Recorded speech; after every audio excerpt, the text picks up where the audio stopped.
Hey everyone, just following up on the hip flexors we talked about in before, pulling into a pelvic tilt into the anterior position. So we want to release these hip flexors to relax the hamstrings and give us some more mobility in our hips. So two muscles that we're going to focus on today are muscles that are easy to get to with a lacrosse ball. It's just like a little hard rubber ball and it fits pretty good in the pocket there of the hip flexors. So the first muscle I want to talk about is the TFL, the tensor fasciae latae, and it's actually the muscle that is attached to the IT band. The IT band is actually the tendon for this muscle.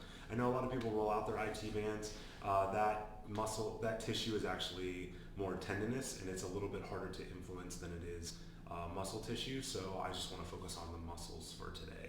So the TFL starts by the hip. So if you feel the bony part of your hip up here and you go just towards the side of your body, that's going to be the meat of your muscle, and then it comes down pretty much where the pocket on your pants would be if you're wearing jeans or pants with a pocket right there. So for this one, we're going to put the ball right into that spot, and then the second muscle is actually one of the gluteal muscles. So your glutes are kind of made up of three muscles, and the smallest of the three is on more of the side of your body, and it actually flexes the hip as well. Most people, when they refer to the hips, they think of extension, which is where the bigger muscles of the glutes extend the hip, but this small muscle is, because of its location, it actually pulls the hip into flexion. So we're going to focus a little bit on that one today too.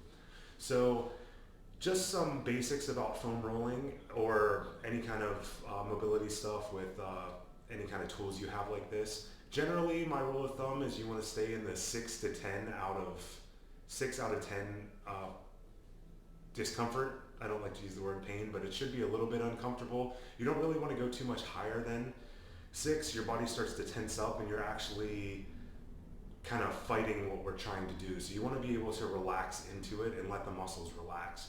You'll notice when you first get on this, your body's going to have the instinct to tense up. So you just want to take some deep breaths and help your body relax into it, and you'll actually feel the muscles relax. For things where we're addressing specific issues like this, I would say for especially hip flexors and things that tend to be tight in most people, this can take up to 10 minutes or more to have the muscles relax. You want to ease into it. You don't want to go super long the first time you're ever doing this. Build up to that and you'll feel the muscles relax as you go. And the longer you're on it, that number will go down. So if you start at a 6 out of 10, as the muscle is releasing, that number should decrease. The next thing we want to talk about is staying away from any bony prominences. So the actual hip bone, the head of the femur, which is your thigh bone right here, you don't want to be rolling right over any bony areas. You want to stay close to the meat of the muscle. Muscle tendons do attach close to those bony prominences, but just like rolling out your elbow doesn't really do too much for you. You want to stay in the meat of the muscle.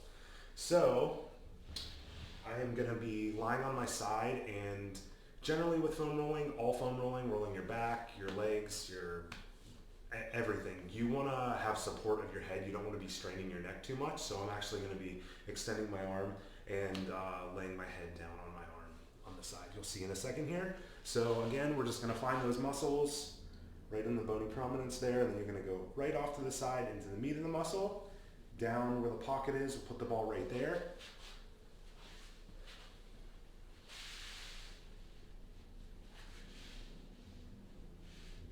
What we're going to do is we're just going to rock back and forth into that muscle.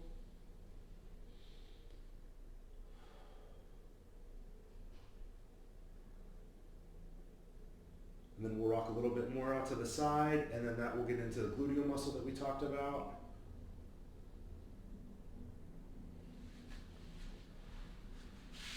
And again, we're going to do this for up to 10 minutes, possibly a little longer than that. When we are actually rolling on the muscle, we're going to be kind of scanning the muscle with the ball. So as we roll, the ball will be pushing on different parts of the muscle. When you get to an area that's a little more tender or the intensity increases, you want to pause on that for a second, try to breathe into it, let the muscle relax, and you'll actually feel it within your body. So this is the first step for releasing the hip flexors and getting more mobility.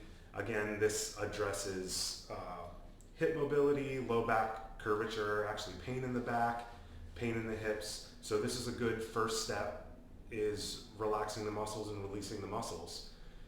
So I hope you give this a try. If you have any questions, feel free to reach out to me. I'm Brian. I'm in Portland, Oregon. My email will be on this video. So yeah, reach out if you have any questions about this or any comments. Feel free to let me know. All right, have a good one. I will talk to you guys soon.